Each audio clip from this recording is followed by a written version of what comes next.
A lot of people wrote in saying, can you please review Rebel Moon Part 2? So, so this is the sequel to Part 1, which you, I think, said was the least original story Yes. you had come across in quite some time. Well, that's because it is a brand new title. It's not based on a comic. It's not based on a novel. It hasn't been done before. It's just that it's all been done before. All of it. Every single bit.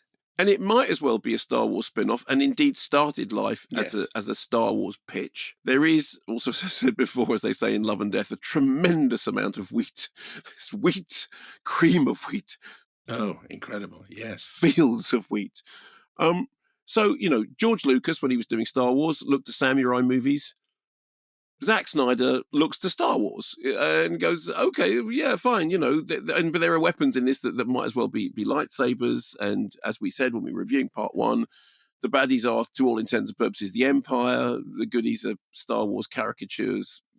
Anyway, then we have Sir Anthony Hopkins as this kind of pound shop C-3PO who does that ridiculous narration. So the first one was over 2 hours long. By the time it was all done, you had characters established, but it was, I don't know, it was, I found it a bit of I don't think it was Snyder's worst film by any means. But if you can cast your mind back, because you watched the whole of Part 1, right? Yes, for the interview, yeah. At the end of Part 1, Ed Skrein and his killer cheekbones, in his accent, they're like space fascists. Okay, so at the end of Part 1, key villain appears to be dead, but they're not dead. Do you remember this? Yeah, kind of, yeah. Sort of people dead, but resurrected. Anyway, so that's why he says, they were now free and safe, or so they thought. So Part 2 had a limited theatrical run in the US. I don't know whether it played theatrically here. If it did, I didn't see it. Then it came to Netflix in April. Apparently got 21 million views the first 3 days, making it the most viewed English language film on the service in that week of April. And the third consecutive Netflix #1 for Zack Snyder, starting with Army of the Dead and then continuing with Rebel Moon Part 1.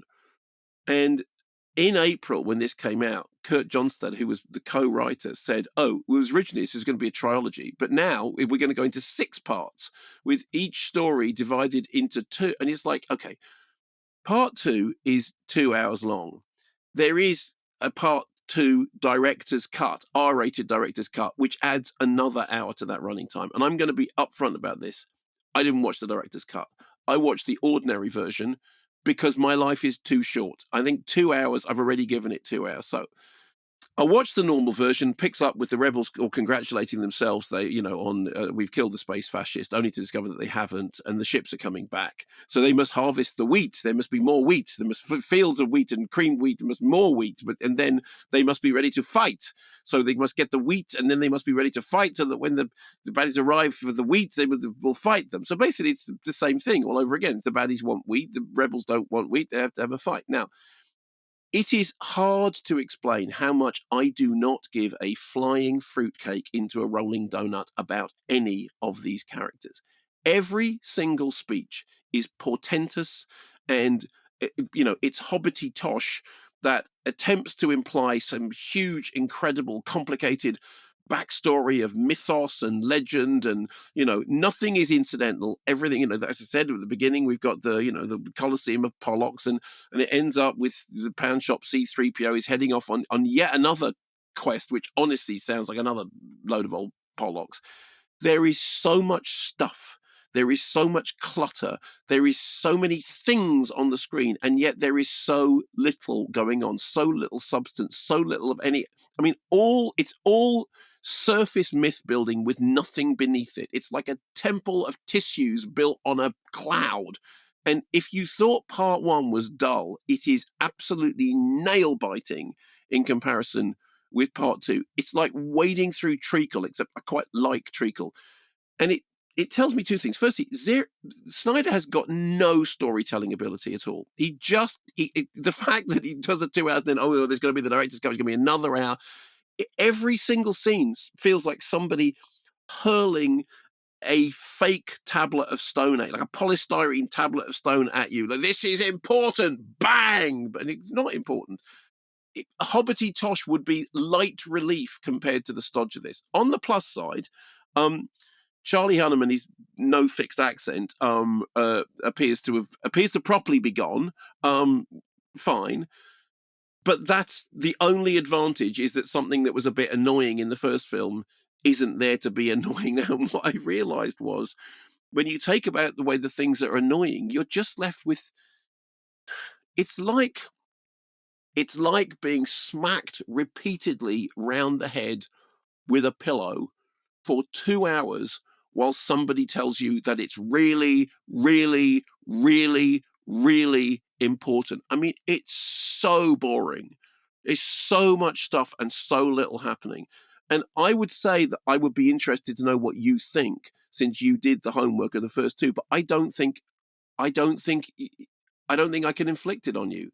I could watch it as a treadmill show, because I do 40 minutes on the tread every day. So maybe, and I use my time by watching.